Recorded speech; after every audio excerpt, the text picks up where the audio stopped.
আসসালামু আলাইকুম রহমতুল্লাহি ওয়া আলহামদুলিল্লাহ, মহান আল্লাহ তাআলার দরবারে লাখো কোটি শুকরিয়া যে মহান রব্বুল আলামিন এই কোভিড-19 মহামারীতে আমার শরীরটাকে সুস্থ রাখছে। এই জন্য আমি মহান আল্লাহ তাআলার দরবারে শুকরিয়া আদায় করি। আলহামদুলিল্লাহ। আমি মাওলানা মোহাম্মদ মুরাদ হোসেন, সহকারী শিক্ষক, comrade Ratan Sen collegiate girls school, Domra, Rupsha, Khulna. প্রিয় শিক্ষার্থীবৃন্দ, আজ আমি সপ্তম শ্রেণীর ইসলাম ও নৈতিক শিক্ষা বই থেকে আলোচনা করব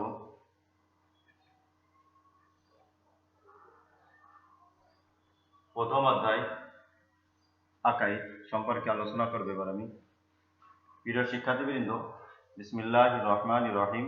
প্রথম অধ্যায় আকাইদ। আকাইদ শব্দটি বহু বচন, এর এক বচন হলো আকিদা। আকিদ অর্থ বিশ্বাস, আর আকাইদ শব্দের অর্থ বিশ্বাস মানা। ইসলামের সর্বপ্রথম বিষয় হলো আকাইদ। ইসলামের মূল বিষয়গুলোর উপর মনে প্রাণে বিশ্বাস করাকেই আকাইদ বলা হয়। আকাইদের সবগুলো বিষয়ের উপর বিশ্বাস স্থাপন করলে মানুষ ইসলামে প্রবেশ করতে পারে, অর্থাৎ তাওহীদ, রিসালাত, আখিরাত, আসমানি কিতাব, ফেরেশতা ইত্যাদির উপর বিশ্বাস স্থাপন করার নাম আকাইদ। যে এইসব বিষয়ে বিশ্বাস করে সেই ইসলামের প্রবেশকারী বা মুসলিম। প্রিয় শিক্ষার্থীবৃন্দ, এই অধ্যায় শেষে আমরা তাওহীদের স্বরূপ, গুরুত্ব, তাৎপর্য ব্যাখ্যা করতে পারব। কুফরের পরিচয়, কুফর ও পরিণতি বর্ণনা করতে পারব। শিরকের পরিচয়, কুফর ও পরিণতি বর্ণনা করতে পারব। বাস্তব জীবনে কুফর ও শিরক পরিহার করার উপায়সমূহ বলতে পারব। ইমানে মুফাসসাল অর্থাৎ ইমানের বিস্তারিত পরিচয়, অর্থসহ শুদ্ধভাবে পড়তে, বলতে এবং এর তাৎপর্য ব্যাখ্যা করতে পারব। আল্লাহর কয়েকটি গুণবাচক নাম ও এসবের অর্থ ব্যাখ্যা করতে পারব। আল্লাহর গুণবাচক নাম সম্পর্কিত গুণসমূহ নিজ আচরণে প্রতিফলনের উপায় বর্ণনা করতে পারব। রিসালাতের গুরুত্ব ও তাৎপর্য বিশ্লেষণ করতে পারব। ওহীর পরিচয় ও এর উপর বিশ্বাস স্থাপনের গুরুত্ব ও প্রয়োজনীয়তা ব্যাখ্যা করতে পারব। আখিরাতে বিশ্বাসের গুরুত্ব এবং আখিরাতে বিশ্বাসের গুরুত্ব এবং সিরাত ও মিজানের পরিচয় বর্ণনা করতে পারব। আখিরাতে বিশ্বাস স্থাপনের মাধ্যমে নৈতিক জীবনযাপনের উপায় বলতে পারব। নৈতিক জীবনযাপনে তাওহীদের গুরুত্ব বিশ্লেষণ করতে পারব। প্রিয় শিক্ষার্থীবৃন্দ, আমি প্রথম অধ্যায়ের আকাইদ থেকে আমরা প্রথম অধ্যায় থেকে কয়েকটি পাঠ আছে, এই পাঠ থেকে আমরা কি কি শিক্ষা করতে পারবো, কি কি আলোচনা করতে পারবো সে সম্পর্কে আমি আলোচনা করলাম। এবার আলোচনা করব পাঠ 1 তাওহীদ সম্পর্কে।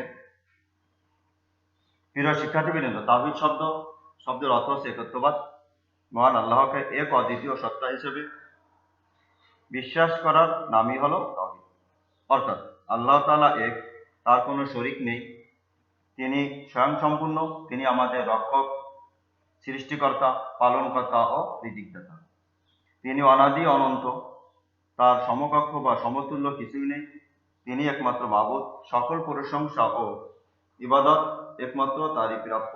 মনে প্রাণে এরূপ বিশ্বাসকে তাওহীদ বলা হয়। প্রিয় শিক্ষার্থীবৃন্দ, এবার আমি আলোচনা করব তাওহীদের গুরুত্ব, তাৎপর্য সম্পর্কে। প্রিয় শিক্ষার্থীবৃন্দ, আকাইদের সর্বপ্রথম ও সর্বপ্রধান বিষয় হলো তাওহীদ। তাওহীদের বিশ্বাসের মাধ্যমে মানুষ ঈমান ও ইসলামে প্রবেশ করে। তাওহীদে বা একত্ববাদে বিশ্বাসের পর আকাইদের অন্যান্য বিষয় বিশ্বাস করতে হয়। তাওহীদের বিশ্বাস মানুষের জন্য অত্যন্ত গুরুত্বপূর্ণ। মানব জাতির হিদায়াতের জন্য দুনিয়াতে অনেক নবী রাসূল আগমন করেছেন। তারা সকলে তাওহীদের দিকে মানুষকে আহ্বান করেছেন। তাদের সকলের দাওয়াতের মূল বাণী ছিল লা ইলাহা ইল্লাল্লাহু অর্থাৎ আল্লাহ ছাড়া আর কোনো ইলাহ বা মাবুদ নেই। এমন কোনো নবী ছিলেন না যিনি তাওহীদের কথা বলেননি, বরং সকল নবী রাসূলই তাওহীদের শিক্ষা প্রচার করেছেন। ইসলামের সকল বিধিবিধান তাওহীদের উপর প্রতিষ্ঠিত। তাওহীদের পরিপন্থী কোনো বিধান ইসলামে নাই।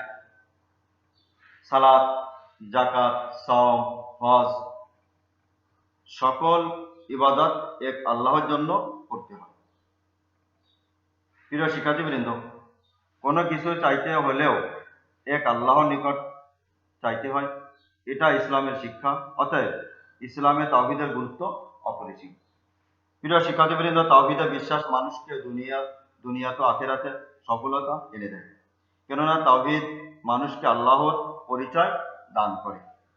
মানুষ আল্লাহ তাআলা ক্ষমতা ও গুণাবলী জানতে পারে। দুনিয়ার কাজকর্মের জন্য মানুষকে পরকালে আল্লাহর নিকট জবাবদিহি করতে হবে। এ শিক্ষা তাওহীদের মাধ্যমে লাভ করা যায়। প্রিয় শিক্ষার্থীবৃন্দ, এ শিক্ষার দ্বারা মানুষ অন্যায় কাজ হতে বিরত থাকলে এর ফলে সে আখিরাতে সফলতা লাভ করবে। দুনিয়ার জীবনেও তাওহীদে বিশ্বাসের গুরুত্ব অত্যন্ত বেশি। প্রিয় শিক্ষার্থীবৃন্দ, দুনিয়ার জীবনেও তাওহীদে বিশ্বাসের গুরুত্ব অত্যন্ত বেশি। তাওহীদে বিশ্বাসীগণ শুধু আল্লাহ তাআলার সামনে মাথা নত করে, অন্য কারোর সামনে সে মাথা নত করে না। পক্ষান্তরে তাওহীদে বিশ্বাস না করলে মানুষ বিপথগামী হয়ে যায়।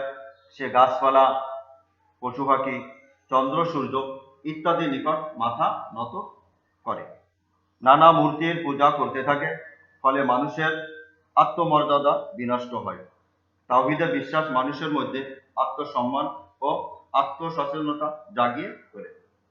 প্রিয় শিক্ষার্থীবৃন্দ, তাওহীদ বা আল্লাহর একত্ববাদে বিশ্বাস মানুষকে এক জাতিত্ববোধ এনে দেয়। ফলে মানুষ পরস্পর ভ্রাতৃত্ব ও সহমর্মিতায় উদ্বুদ্ধ হয়। পক্ষান্তরে শিরক বা বহু উপাস্যের বিশ্বাস মানুষকে বহু দল ও গোষ্ঠীতে বিভক্ত করে দেয়। এক মানবজাতির বিভাজন পরিণতিতে পারস্পরিক দ্বন্দ্ব, সংঘাত ও হানাহানির কারণ হয়। এতে শান্তি ও মানবতা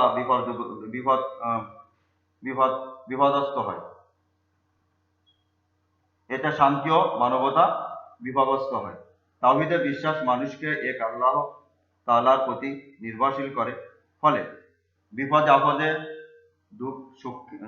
দুঃখ কষ্টে মানুষ হতাশ বা নিরাশ হয় না, বরং আল্লাহর উপর ভরসা রেখে পূর্ণোদ্যমে কাজ করতে থাকে এবং সফলতা লাভ করে। প্রিয় শিক্ষার্থীবৃন্দ, এভাবে তাওহীদে বিশ্বাস মানুষকে দুনিয়ার জীবনে সুখ শান্তি ও সফলতার দুয়ার খুলে দেয়। কত বিশাল এক বিশ্বজগৎ আমাদের পৃথিবী এর সামান্য অংশ মাত্র। বড় বড় গ্রহ, নক্ষত্র, ছায়াপথ, নীহারিকা, গ্যালাক্সি এই বিশ্বজগতে বিরাজমান।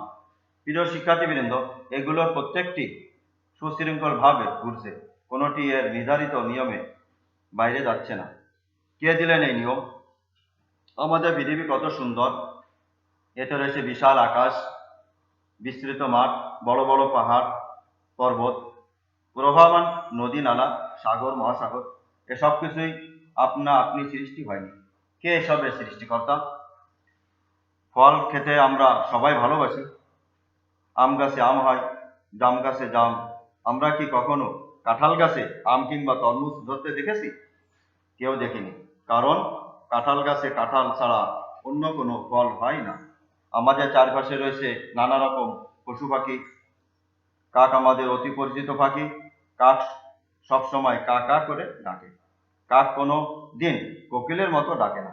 আবার গরু, ছাগল, কুকুর, বিড়াল সবই নিজ নিজ স্বরে ডাকাডাকি করে। আমরা কি কখনো চিন্তা করেছি কেন এমন হয়? কেন এক পশু আরেক পশুর স্বরে ডাকে না? গাছের ফল, ফসল, পশু পাখির আচরণ এসব কে নিয়ন্ত্রণ করে? প্রিয় শিক্ষার্থীবৃন্দ, বস্তুত আল্লাহ তাআলা এই সবকিছু সৃষ্টিকর্তা ও নিয়ন্ত্রণ। মহাজগতের নিয়ম শৃঙ্খলা তারই দান। পৃথিবীর সকল কিছুর স্রষ্টাই তিনি। আর পশু পাখি, গাছপালা সহ সবকিছুর নিয়ন্ত্রকও তিনি। তিনি সবকিছু করেন, বরং তিনি যা ইচ্ছা করেন তাই হয়।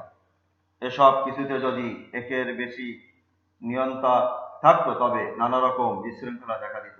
আল্লাহ তাআলা পবিত্র কোরআনে বলেছেন, বিসমিল্লাহির রহমানির রহিম, লাউ কানা ফীহিমা আয়াতুন ইল্লাল্লাহু লাফাসাদাতা। অর্থ, যদি আকাশমণ্ডলে পৃথিবীতে আল্লাহ ব্যতীত বহু ইলাহ থাকতো তবে উভয় ধ্বংস হয়ে যেত। সূরা আল আম্বিয়া আয়াত 22। একটু চিন্তা করলে আমরা বিষয়টি বুঝতে পারবো। প্রিয় শিক্ষার্থীবৃন্দ, যেমন মহাজগতের সৃষ্টিকর্তা বিধানদাতা যদি একাধিক হতেন তাহলে মহাজগৎ এক সুশৃঙ্খল ভাবে চলত না। একজন স্রষ্টা চাইছেন সূর্য পূব দিকে উঠুক, আর একজন চাইছেন পশ্চিম দিকে, আবার অন্যজন দক্ষিণ বা উত্তর দিকে সূর্যকে উদিত করতে চাইতেন, ফলে এক চরম বিশৃঙ্খলা দেখা দিত। এমনি ভাবে আম গাছে আম না হয়ে কোনো কোনো সময় কাঁঠাল, জাম ইত্যাদি হতে পারত। এতে আমরা বেশ অসুবিধায় পড়তাম। বস্তুত একাধিক স্রষ্টা বা নিয়ন্ত্রক থাকলে বিশ্বজগতের সুন্দর সুশৃঙ্খল অবস্থা বিনষ্ট হয়ে যেত। আল কুরআনে অন্য এক আয়াতে মহান আল্লাহ তাআলা বলেন, বিসমিল্লাহির রহমানির রহিম, ওমা কানা মাআহু মিন ইলাহিন ইদাল্লা যাহাবা কুল্লু ইলাহিন বিমা খালাকা ওয়ালা আলা বা'দুহুম আলা বা'দ। অর্থ, আর তার আল্লাহর সাথে কোনো ইলাহ নেই। যদি তা থাকতো তবে প্রত্যেক ইলাহ নিজ নিজ সৃষ্টিকে নিয়ে পৃথক হয়ে যেত এবং একে অপরের উপর প্রাধান্য বিস্তার করত। সূরা আল মুমিনুন আয়াত 91। প্রিয় শিক্ষার্থীবৃন্দ, এই আয়াতে তাওহীদ বা একত্ববাদের তাৎপর্য সুন্দরভাবে ফুটে উঠেছে। নিচের উদাহরণের মাধ্যমে আমরা তা বুঝতে পারি। একাধিক স্রষ্টা থাকলে তারা তাদের সৃষ্টিকে নিয়ে আলাদা হয়ে যেতেন। যেমন আগুনের স্রষ্টা আগুন নিয়ে পৃথক হয়ে পড়তেন, অতঃপর সমস্ত কিছুকে আগুন দ্বারা জ্বালিয়ে দিয়ে তার নিজ ক্ষমতার প্রকাশ করতেন। প্রিয় শিক্ষার্থীবৃন্দ, তেমনি মহাসাগরের স্রষ্টা সারা পৃথিবী তার সৃষ্টি দ্বারা ডুবিয়ে দিতে চাইতেন। এভাবে স্রষ্টাগণ নিজ নিজ সৃষ্টি দ্বারা অন্যের উপর বিজয়ী হতে চাইতেন, ফলে আমাদের অস্তিত্বই বিলুপ্ত হয়ে যেত, পৃথিবীর সকল কিছু ধ্বংস হয়ে যেত।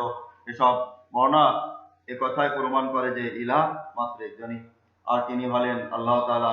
তিনি সকল কিছুর স্রষ্টা, নিয়ন্ত্রক ও পালনকর্তা। প্রিয় শিক্ষার্থীবৃন্দ, তার হুকুম এই নিয়মেই সবকিছু পরিচালিত হয়। কোনো কিছুই এই নিয়মের ব্যতিক্রম করতে পারে না। এসব কাজে তিনি একক, অদ্বিতীয়, আন্তরিকভাবে এরূপ বিশ্বাসের নামই তাওহীদ বা একত্ববাদ। প্রিয় শিক্ষার্থীবৃন্দ, আমরা তাওহীদের পরিচয় জানবো, এতে বিশ্বাস স্থাপন করব, এর গুরুত্ব তাৎপর্য উপলব্ধি করে প্রকৃত ঈমানদার হব। প্রিয় শিক্ষার্থীবৃন্দ, আমি প্রথম অধ্যায়ের পাঠ 1 তাওহীদ সম্পর্কে আলোচনা করলাম। এবার আমি আলোচনা করব পাঠ 2 তাওহীদ ও নৈতিক শিক্ষা। প্রিয় শিক্ষার্থীবৃন্দ, পাঠ 2 তাওহীদ ও নৈতিকতা। তাওহীদ অর্থ একত্ববাদ। আল্লাহ তাআলা তার সত্তা গুণাবলীতে এক অদ্বিতীয় এই বিশ্বাসকেই তাওহীদ বলা হয়। আল্লাহ তাআলা বলেন, বিসমিল্লাহির রহমানির রহিম, কুল হুয়াল্লাহু আহাদ। অর্থ, হে নবী বলুন, তিনি আল্লাহ এক ও অদ্বিতীয়। সূরা আল ইখলাস আয়াত 1। আর নৈতিকতা হলো শ্রেয়নীতির অনুসরণ, অর্থাৎ কথাবার্তা, আচার আচরণে কোনো বিশেষ নীতির অনুসরণ করাকেই তা নৈতিকতা বলা হয়। তাওহীদ ও নৈতিকতার সম্পর্ক অত্যন্ত গভীর। প্রিয় শিক্ষার্থীবৃন্দ, তাওহীদের শিক্ষা মানুষকে ইসলামী নৈতিকতার দিকে পরিচালনা করে। যে ব্যক্তি তাওহীদে বিশ্বাসী সে ইসলামী নৈতিক ও মানবিক গুণাবলী সম্পন্ন হয়ে থাকে।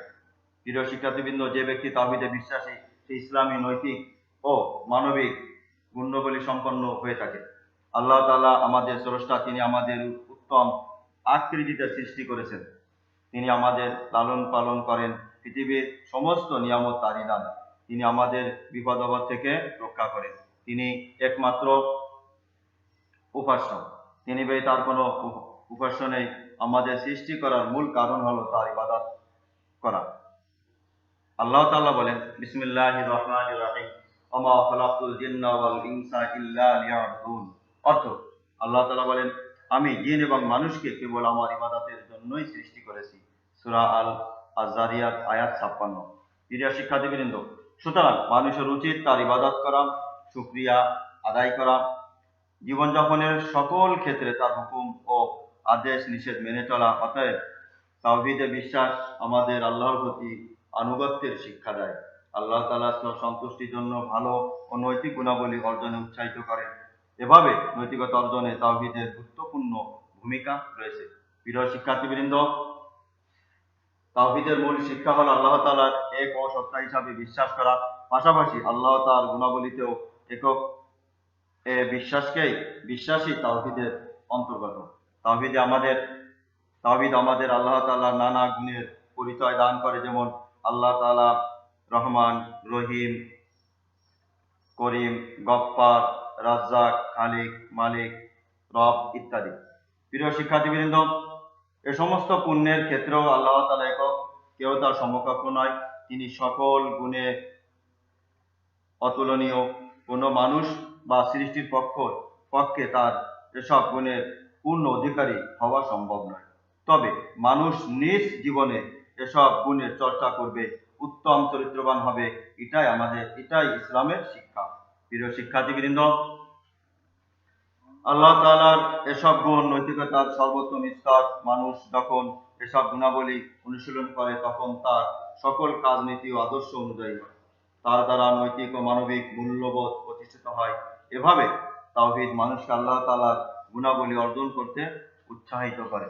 প্রিয় শিক্ষার্থীবৃন্দ, অন্যদিকে আল্লাহ তাআলা অন্যতম গুণ হলো শান্তিদাতা, সর্বশ্রোতা, সর্বজ্ঞ, সর্বশক্তিমান। তিনি সবকিছু জানেন, সকল কিছুর উপর পূর্ণ ক্ষমতাবান। তিনি একমাত্র মালিক ও মহাবিচারক। এসব গুণ মানুষকে নীতি আদর্শ মেনে চলতে সাহায্য করে। এগুলোতে বিশ্বাস করলে মানুষ কোনো অন্যায় ও দুর্নীতি করতে পারে না। প্রিয় শিক্ষার্থীবৃন্দ, কারণ সে জানে আল্লাহ তাআলা তার সকল কাজ দেখছেন, তিনি এগুলোর হিসাব নেবেন, অথবা মন্দ কাজের জন্য শাস্তি দেবেন। এভাবে তাওহীদের শিক্ষা মানুষকে নৈতিকতা প্রতিষ্ঠায় সাহায্য করে। প্রিয় শিক্ষার্থীবৃন্দ, তাওহীদ মানুষকে আত্মমর্যাদাশীল করে তোলে। তাওহীদে বিশ্বাসীগণ শুধু আল্লাহ তাআলার ইবাদত করেন, আল্লাহ তাআলাকেই ইলাহ বা প্রভু হিসাবে স্বীকার করে। আল কুরআনে বলা হয়েছে, বিসমিল্লাহির রহমানির রহিম, আল্লাহু লা ইলাহা ইল্লা হু, অর্থ তিনি আল্লাহ, তিনি ব্যতীত কোনো ইলাহ নেই। সূরা আল বাকারা আয়াত 255। সুতরাং তাওহীদে বিশ্বাসী মানুষ আল্লাহ ব্যতীত আর কোনো সৃষ্টির নিকট মাথা নত করে না, কারো আনুগত্য করে না, বরং মানুষ হিসেবে নিজ মর্যাদা রক্ষায় সচেতন থাকে। অপরদিকে অবিশ্বাসীরা সকল কিছুর নিকট ভরসা করে, মাথা নত করে। এটা মানবিক আদর্শের বিপরীত। ফলে দেখা যায় যে মানুষ তাওহীদে বিশ্বাসের মাধ্যমে মানবিক গুণ ও মর্যাদা লাভ করে। তাওহীদ মানুষকে নৈতিকতার শিক্ষা দিয়ে থাকে। প্রিয় শিক্ষার্থীবৃন্দ, আমরা জানতে পারলাম যে তাওহীদ ও নৈতিকতার সম্পর্ক অত্যন্ত ঘনিষ্ঠ। তাওহীদ নানাভাবে মানুষকে নৈতিকতার শিক্ষা দেয়। যুগে যুগে তাওহীদে বিশ্বাসী মানুষগণ ছিলেন নৈতিকতার উত্তম আদর্শ স্বরূপ। আমরাও তাওহীদে দৃঢ়ভাবে বিশ্বাস করব, অন্যায়, অত্যাচার ও দুর্নীতি করব না। জীবনের সকল ক্ষেত্রে নৈতিক ও মানবিক গুণাবলীর অনুশীলন করব। আল্লাহ তাআলা আমাদের উপর খুশি হবেন, আমাদের জীবন সুন্দর ও শান্তিময় হবে। প্রিয় শিক্ষার্থীবৃন্দ, আমি আলোচনা করলাম প্রথম অধ্যায়ের পাঠ 1 তাওহীদ সম্পর্কে, পাঠ 2 তাওহীদ ও নৈতিকতা সম্পর্কে। প্রিয় শিক্ষার্থীবৃন্দ, এভাবে ধারাবাহিকভাবে আমি ইসলাম ও নৈতিক শিক্ষার বইয়ের প্রথম অধ্যায়, দ্বিতীয় অধ্যায়, এভাবে ধারাবাহিকভাবে যে পাঠগুলো আছে, ইনশাআল্লাহ আল্লাহ যদি আমার শরীরটাকে সুস্থ রাখেন, তাহলে ইনশাআল্লাহ আমি ধারাবাহিকভাবে এই প্রথম অধ্যায়ে যে পাঠগুলো আছে, এই পাঠগুলো ইনশাআল্লাহ আমি আলোচনা করব। প্রিয় শিক্ষার্থীবৃন্দ, সবাই সুস্থ থাকবে, ভালো থাকবে, 5 ওয়াক্ত নামাজ সঠিকভাবে সঠিক নিয়মে আদায় করবেন, এবং সবাই সবার জন্য দোয়া করবে। বিশেষ করে যে আমাদের কমরেড রতন সেন কলেজের গার্লস স্কুলের পক্ষ থেকে যে অ্যাসাইনমেন্টগুলো তোমাদের কাছে দেওয়া হচ্ছে, এইগুলো সঠিকভাবে সঠিক নিয়মে লিখে স্কুলে তোমাদের গার্জিয়ানদের কাছে পাঠিয়ে দেবে এবং সেভাবে তারা এসে দিয়ে যাবে এবং যে কাজগুলো দেওয়া হয় সেই কাজগুলো করবে এবং আমাদের যে অনলাইনে যে ক্লাসগুলো আছে এই অনলাইনে ক্লাসগুলো তোমরা দেখবে এবং সেভাবে বই পড়বে বাসায় বসে বাসার থেকে কোনো সময় যে সময় সময় পাবে সে সময় বাসায় বসে লেখাপড়া করবে, সময় নষ্ট করবে না, বাইরে ঘোরাফেরা বেশি করবে না। এই জন্য বাইরে ঘোরাফেরা করলে নিজেরও সমস্যা হবে। এই জন্য দোয়া করি সবাই ভালো থেকো, সুস্থ থেকো, এই আশাবাদী ব্যক্ত করে আমি আমার অনলাইনের ক্লাস এখানে শেষ করছি। আসসালামু আলাইকুম রহমতুল্লাহি ওয়া বারাকাতুহু।